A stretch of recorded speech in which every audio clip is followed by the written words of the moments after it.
I'm just going to read our Bible passage for tonight, which is what Greg's going to be speaking on. So if you've got these little books in your tables, this is John's eyewitness account of Jesus' life. And if we want to turn together to page 52, then you can follow where I'm going to be reading.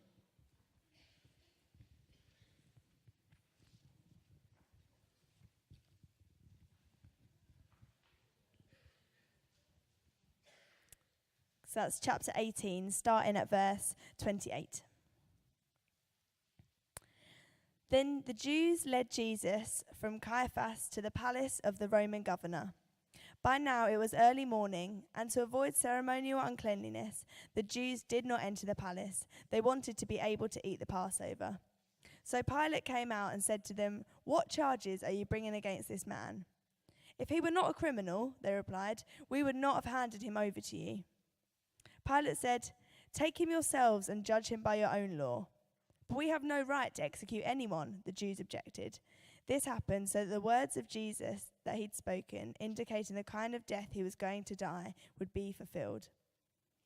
Pilate then went back inside the palace, summoned Jesus, and asked him, "Are you the king of the Jews?" "Is that your own idea?" Jesus asked. "Or did others talk to you about me?" "Am I a Jew?" Pilate replied. "It was your people and your chief priests who handed you over to me. What is it that you have done?" Jesus said, "My kingdom is not of this world. If it were, my servants would fight to prevent my arrest by the Jews.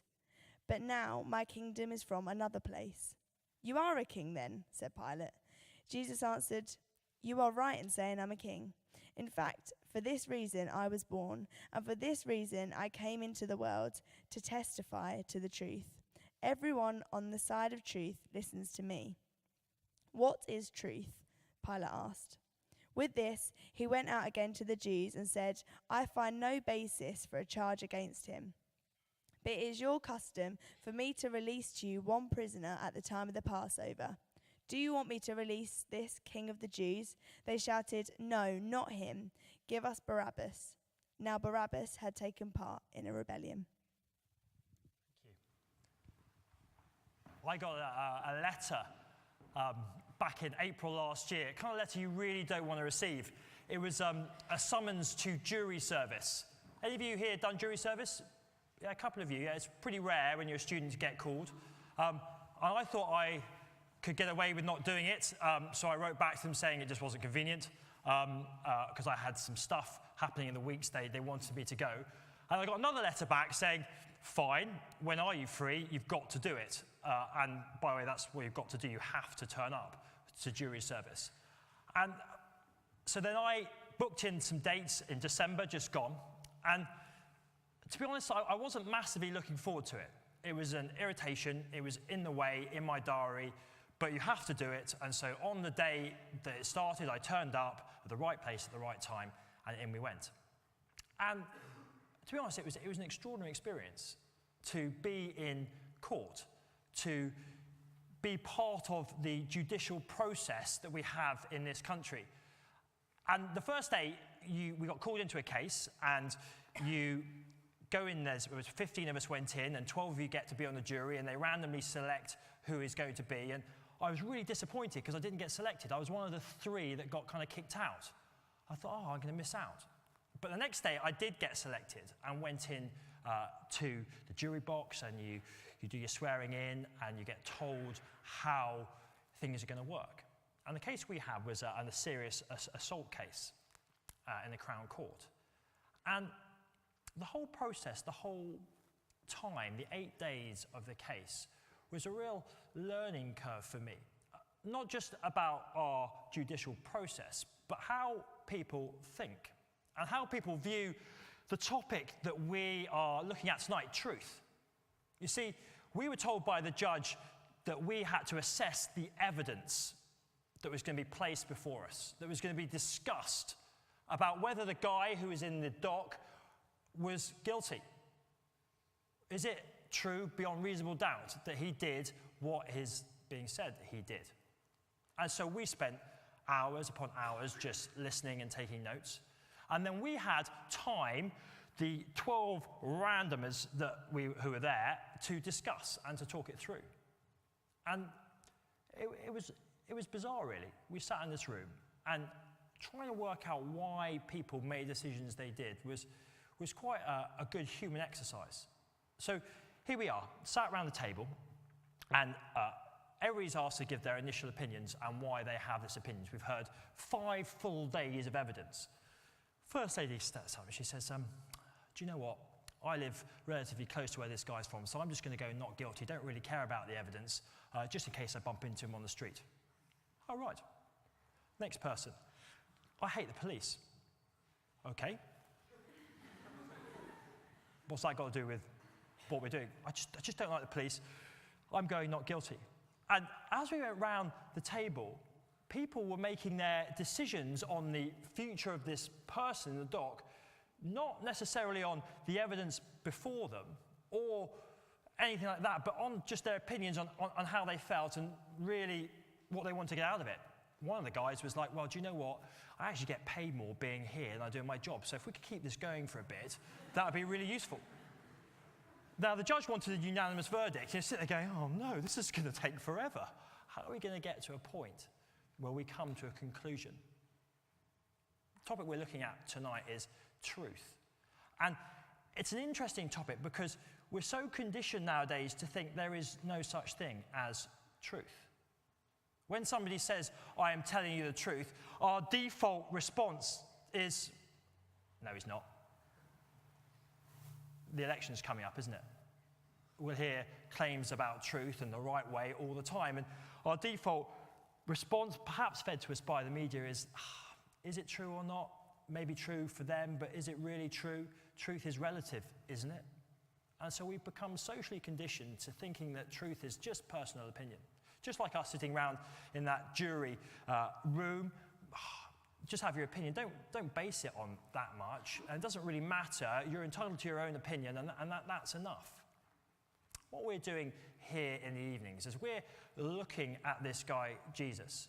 It may have been pretty weird for you just now to sit and read the Bible. You might have thought, what are we doing? And what on earth does this part of the story about Jesus have to do with the topic that I've been invited to tonight? Well, what I'm hoping to do over the next little while is help you to have a look at this guy, Jesus. You see, because he makes some extraordinary claims. He makes some truth claims. And truth claims that weren't just relevant 2,000 years ago, but are relevant for you here, right now. And your response to that is critical. So let's do it together. So keep those little books open. We're going to go through and just unpack what happens.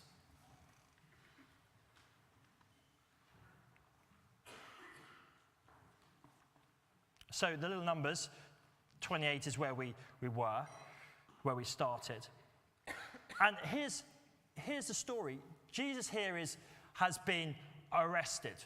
It's towards the end of his life. That's why it's towards the end of this account. And this account is by a guy called John, who was one of Jesus' disciples. So he was there, an eyewitness account of this guy, Jesus' life.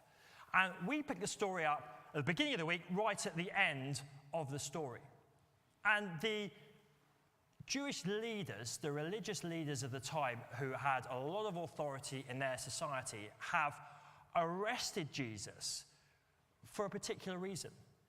They have arrested him because they are accusing him of blasphemy, of claiming to be God. That he said he is the Son of God, and for them, that is an outrageous thing to say. Sure, you can have opinions about what truth is, or what you think life is all about, or who you think God is, but to claim you have not only the definitive answer to truth, but that you are God himself, that's outrageous, and cause them to get incredibly angry. In our society today, we do the same, don't we? Fine for you to have your opinion and your faith and your belief, but to claim that it's actually true for people beyond you, that's outrageous, isn't it? Yet Jesus said, no, I am the way, the truth, and the life. No one comes to the Father except through me. He claimed to be the Son of God. And these religious leaders were outraged, and they arrested him, and they wanted to put an end to this, because people were following him, people were believing him, people were mesmerized with what he said and what he did. And this is where we pick the story up. So they took Jesus from Caiaphas, their leader's palace, to the Roman governor, because they were under Roman rule at the time. It was early in the morning, and Passover, and they didn't want to, on the Sabbath, be unclean, so they went later on to see him. And Pilate comes out, he's the governor, and he asks them, what is the charge you bring against him? And they don't really answer his question, do they? They just say, look, he's a criminal, why would we come if he wasn't? Trying to avoid the question, because the charge they have against him, the evidence for it is pretty limited. And a bit earlier you see in this story that they try and bring witnesses, but it doesn't really hold very tightly. And here, look at their response. But we have no right to execute anyone. When Pilate asks them, take him yourselves and judge him by your own law, they say, look, we don't have the right to do that. Now, earlier on, they've tried to stone Jesus, and in fact, later on, they stoned a guy called Stephen. So they do have a means of dealing with blasphemy, stoning people, killing them that way. And there's a reason that we'll find out later why actually they don't want to do that this time. But at this stage, they are outraged because Jesus has made claims that really, really offend them. And the question for us is this guy, Jesus, is he just deranged? Has he got a God complex? Is he deluded? Is he just a troublemaker trying to cause issues in society at that time? Is he a crafty deceiver that was so crafty that he's managed to deceive people for thousands of years? Or was he actually a truth teller? Was he actually pointing us to the truth? As the story continues, we enter this dialogue between the Roman governor and the prisoner Jesus, as Pilate really doesn't want to deal with this issue, tries to work out what on earth is going on. Pilate then went back inside the palace, summoned Jesus, and asked him, are you the king of the Jews? Jesus, is that your own idea? Or did others talk to you about me? You see, to claim to be the king when Caesar was in charge was not okay from the Romans' point of view. So that had been a good charge to pin against him to work out whether they could do anything about it. Jesus avoids the issue, and Pilate gets a little bit irritated. Am I a Jew? Your own people and chief priests handed you over to me. What is it that you have done? See, the thing is, he hasn't done anything that warrants his arrest. The evidence for him being there is slim to none. And Pilate can't work out why they brought him to him. Jesus says this, my kingdom is not of this world. If it were, my servants would fight to prevent my arrest by the Jewish leaders. But now my kingdom is from another place. You see, here's the thing. Jesus' view on life, Jesus' view on the world is radically different to perhaps anybody you've ever come across before. He doesn't claim to be a philosopher that has great ideas. He claims to be a king of a kingdom that never ends. Pilate's response, you are a king then. Jesus says, you say that I'm a king. In fact, the reason I was born and came into the world is to testify to the truth. Everyone on the side of truth listens to me. That's an amazing thing to say, isn't it? I came to point people to the truth. Everyone on the side of truth listens to me. If you want to know who Jesus is and why he came, he is a king by his own claim. And he has come to point people to the truth. Not any truth they decide on, but the truth as he defines what it is. Now that may be offensive to you. That may be something you think, that's outrageous. How can anybody claim to do that? But that's what he claims to do. Pilate responds perhaps as somebody in our society might respond. What is truth? What is truth? Isn't truth relative? How can you claim to know the truth. But because he has no basis for a charge against him, he looks to hand Jesus back. It's a huge claim, isn't it, to not only know the truth and point to the truth, but Jesus even goes one step further. He claims to be the truth. Here's the point. The Jewish leaders, they could have stoned Jesus, but they were desperate to have him crucified. Why? Well, in the Old Testament, in their law, in Deuteronomy, it says, "Cursed is a man by God who is hung on a tree." And so their logic was this: if we can get him crucified, hung on a tree, then that will show that he's not the Son of God, that he's cursed by God, and that'll deal with the whole situation. That is their logic and how to defeat this truth claimer. That's their logic and how to get rid of this problem that is Jesus.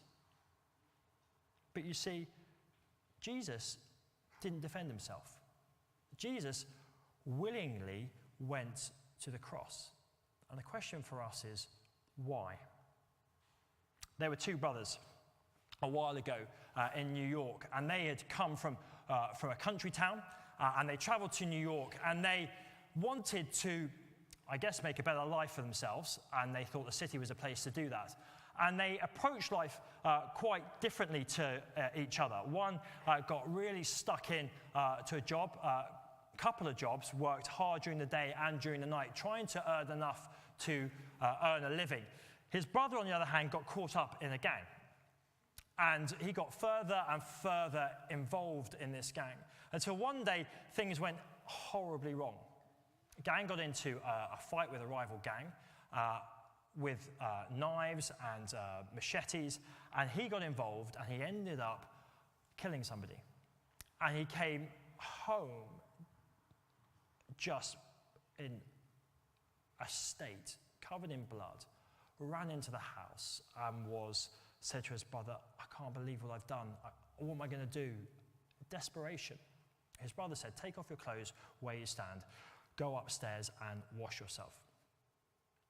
When the brother came out of the bathroom, came down the stairs, he saw that the door was open and the police were there, and he saw his brother being taken away in the clothes that he had worn. Incredible love from a brother to take the punishment that his brother deserved. A true story of two brothers, yet an illustration that helps us understand Jesus' claim not only to point to the truth, but to be the truth, and what that means for you and for me. You see, Jesus willingly goes to the cross. He willingly chooses to die. He willingly chooses to be cursed on a tree. Why? That's the big question. Why? Well, for you and for me. You see, all the time, as Jesus has been pointing to the truth, he has been saying to people that they need to repent and believe. That the problem for all of us, for every human being, is the problem of the human heart, that each one of us has turned our back on God, willingly or blindly, and gone, "Do you know what? I'm going to live for myself and do what I want to do, not what God wants to do. If he's there, fine. If not, fine. I want to shape what I want to do." And, you know, the Bible defines that as sin. It's a simple word. It's 3 letters, S-I-N. And to understand it, we just look at the middle letter, I. It's all about me. And the problem is that God is real, and that he made us, and he made us to be in a relationship with him. And Jesus tells people that we've all turned our back on him. And that actually that's not okay. God is not some benign Father Christmas that just goes, "Oh, don't worry about it." That he is not only all loving, but he is perfect and just, and that there is a consequence for rejecting him, for living as if he's not there, for doing what we want to do. And that consequence is horrendous. It involves not only death, but facing God and being judged and facing the consequences of that in a place called hell. Now, that is horrendous news to tell people. Yet Jesus comes with good news and says, hey, look, I've come to point to the truth. In fact, I've come to be the truth. I am the truth. I am the answer to your problem. And he goes to that cross to be cursed in your place and in my place, to pay the penalty that every single one of us deserves. That's why he came. And when he says, I came to testify to the truth, that's what he's talking about. When he says, I am the way, the truth, and the life, that is what he is referring to. That he came to die for you. He came to die for me. And the truth is that you cannot save yourself, but he can save you. And that what he offers is a relationship with a God who is alive and who is real and that lasts way beyond your physical death. That's an incredible offer, an incredible truth claim. But is it just a claim? How can you know that that's true? How can you know that he was a truth teller, not a great deceiver or a deranged individual? Well, the thing is, they did crucify him. They did hang him on a tree, a hideous death 2,000 years ago. But he didn't stay dead.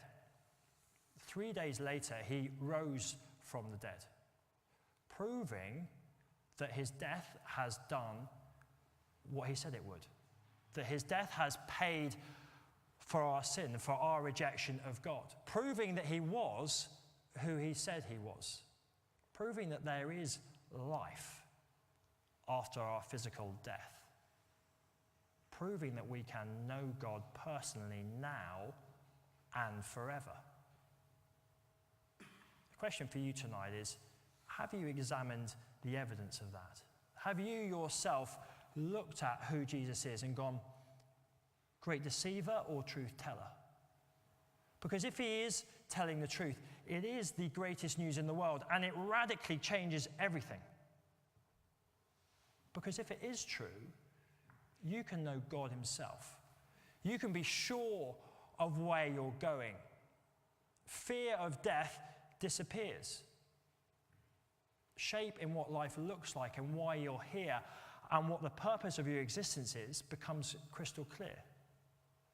And that you can know that God loves you, not because of what you do for him, but because he loves you, because he made you, and that he was willing to die for you. But the question for you is, have you looked at it, and are you willing to respond to what you understand? I think for me, as I was growing up, and for many others that I've spoken to, we're really happy to live on second-hand revelation. I was very happy for most of my childhood and teenage years to go on what my parents said about Christians and Christianity. They just said, well, I can see it vividly. We were on the way to the golf course on a Sunday morning, and we went past a church, and people came out, and they were slightly dressed smartly. And I said, Mum, who are they? And she turned to me and she said, oh, son, they're nice people, but it's just not for us. And I was, oh, okay, fine. That's it. That summed up the whole of Christianity for me in a nutshell. And so I lived as if God wasn't there, and Christians, nice people, and not for us, son. But then when I came face to face with an account of Jesus' life, when I asked the right questions and read the right things, suddenly that weight of evidence started to build. Suddenly I was confronted with a guy who loved me more than I could possibly imagine, who did something that was quite extraordinary and claimed things that radically change everything. And the question for me was, what am I going to do about that? And the same is for you. And here's perhaps how you could respond tonight. You could go, do you know what? I'm with the Jewish rulers. He's just a liar. He's just deranged and he's a liar, and we should all turn our backs on him. Please, please, please reconsider your position. Please investigate it clearly. Please don't make your decision just because it suits your lifestyle, rather than investigating whether it's true or not. Please don't be like those guys in the jury that disregard what's in front of them because they have a different agenda. Or you could be like Pilate, who basically just goes, what is truth? And he just tries to wash his hands of the whole ordeal. Oh, do you know what? It's something I can think about later on, but I've got stuff to do now. I just want to carry on with my life. And really, do I really need to consider this? Well, if that's you, please take the time. Please take the time while you're here, perhaps even this week, to ask questions. What have you got to lose? Please take the time to ask somebody who has brought you, why do you believe in Jesus Christ? What impact does it have on you? And how do you know it's true? Questions that are easy to ask, and your friends will no doubt be willing to answer. And will you please, with an open mind, assess what they say and what Jesus responds? Or perhaps you're like some of the others that view Jesus dying on the cross in the next chapter. And you're sitting there going, do you know what? I've heard about what Jesus has done. I've had it explained to me by my friends. I think that I believe he existed and what he said is true and that he is the truth and I can respond to him. How do I do that? Well, it's quite simple, really. It's not about what you do, it's about what he has done.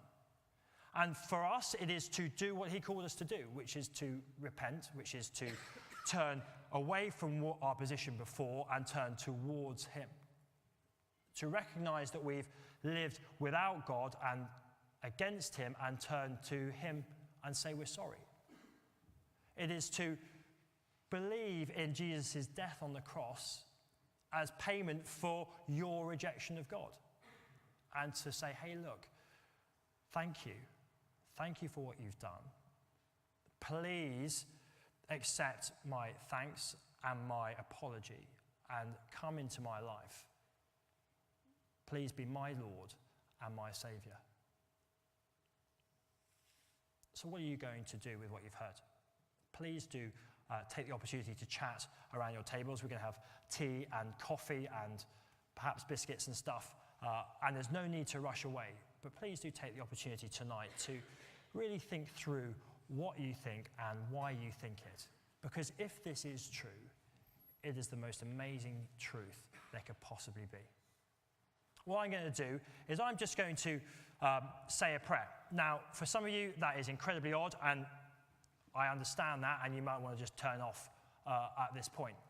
But for some of you, you might be saying, how do I respond? And one of the ways you can do that is to talk to God. And God, we don't need to use flowery language. We can speak to him because he can hear us. And perhaps you want to admit, turn to him, believe, and commit right now. If that's you, why don't you just echo what I say now? Out of respect, if that's not you, then that's fine. Just disengage. But if it is you, perhaps you want to close your eyes. God, we thank you for who you are, that you are there and that you do care. I'm sorry that I have lived as if you're not there, that I've lived for myself and not for you. Please forgive me. I believe in Jesus Christ. I believe in his death on the cross as payment for my sin. Thank you for sending him to die in my place. Thank you that he is alive and that you offer me relationship with you through him. Please come into my life. Please help me to walk in that relationship with you. God, I want to know you and to live with you and for you. Thank you for Jesus. Amen. Amen is just a word of agreement. Well, thank you for listening. What's going to happen for the rest of the week is we're going to be in the lunchtimes looking at some of the more philosophical questions that you might have about life and helping you to engage with them and think it through and ask your questions. And in the evenings, we're going to be actually going backwards rather than forwards. It sounds slightly illogical, but if you come again, you'll see why. And continue to look at this story, this person of Jesus Christ, and engage with who he is.